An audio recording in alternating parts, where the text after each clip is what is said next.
fait. Qu'est-ce qui vous amène à cette... On a 3 minutes, puis on vous réinvitera Oui, à cette candidature. Donc, alors moi, je me présente en tant que patron des PME d'innovation. Donc j'ai créé une entreprise au sein de l'EPFL. Et en voyant l'accident qui est arrivé chez Cerono, et d'autres entreprises, Kudelski, Logitech, etc., je me suis dit qu'on avait un problème des modèles économiques et que si on voulait préserver nos salaires et créer des emplois, il fallait vraiment que les patrons de PME proposent un modèle de création d'emplois. Alors, juste d'abord, votre entreprise d'innovation, dans quel domaine très précis, monsieur Acevedo? Le développement d'applications mobiles et Internet. D'accord. Ça marche bien? Ça marche à peu près, on s'en sort. Vous êtes combien à peu près? 4. Vous êtes 4 personnes, Oui. Ouais. Et structure, c'est société individuelle Non, c'est une SARL, mais si vous voulez, ça m'embête un peu de parler du cas concret de mon entreprise. Pour comprendre qui vous êtes. Je comprends, je comprends. Mais si vous voulez, pour moi, ce qui est le plus important, c'est que l'on fasse le diagnostic de l'ensemble des sociétés d'innovation et des PME et que l'on voit bon, que nous, on se débrouille, mais que finalement, dans l'ensemble, on ne performe pas très bien, puis on devrait créer plus d'emplois pour accueillir les employés des Merceron. C'est typiquement ce qu'il disait donc M. Ringer en disant qu'il y avait plein de petites sociétés qui se créaient, qui pouvaient les accueillir. Je pense que c'est pas tout à fait vrai aujourd'hui, mais qu'on devrait faire en sorte à ce que ces petites sociétés s'y créent davantage. On a beaucoup dans les dernières décennies soutenu les multinationales par des allègements fiscaux. Est-ce qu'on a suffisamment soutenu les petites entreprises du type de la vôtre? Absolument pas.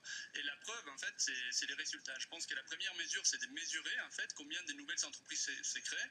Et notamment, la comparaison est facile avec Israël. C'est un pays à 7 millions d'habitants. Ils ont 60 sociétés dans le Nasdaq. La Suisse, elle a à peine 10.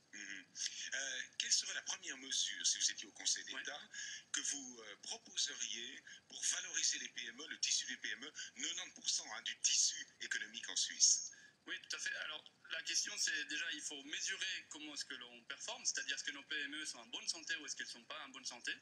Et une fois qu'on a fait ça, il faut trouver des mesures incitatives pour que l'on fasse d'abord de l'innovation. Alors, si vous voulez, je ne rentrerai pas là-dedans aujourd'hui et je vous explique pourquoi. Est-ce que c'est de type fiscal?